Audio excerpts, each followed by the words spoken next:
I thank you from the bottom of my heart on behalf of the government, the President and the people of Ukraine for the important role you play in our country. These were the Prime Minister of Ukraine's words, Denis Shmyal, on his invitation to the Magistral Villa in Rome by the Lieutenant of the Grand Master of the Sovereign Military Order of Malta, Fra John Dunlap.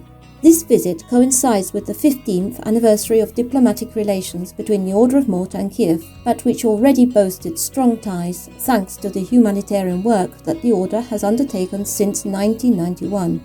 A key issue of the talks was the dramatic humanitarian situation in the country.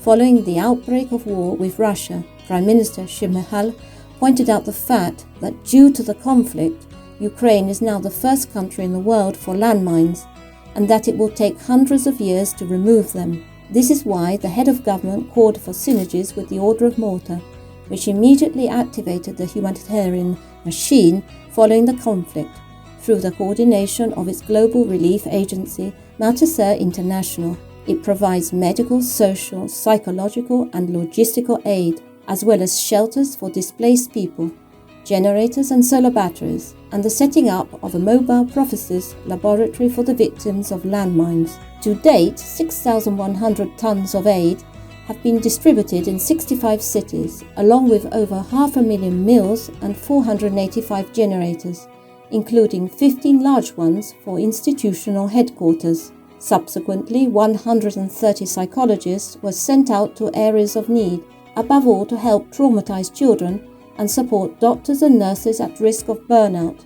Meanwhile, the Order of Malta's national associations have been taking part in the relief efforts in the surrounding countries, such as Poland, Hungary, Slovakia and Romania, by providing qualified personnel, shelter, medical assistance and the transfer of the injured.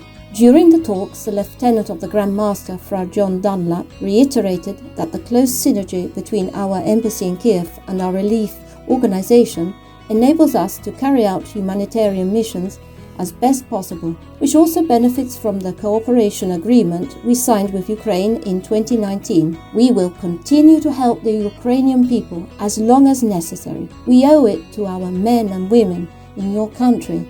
We owe it to the innocent victims of the war, added the Lieutenant of the Grand Master.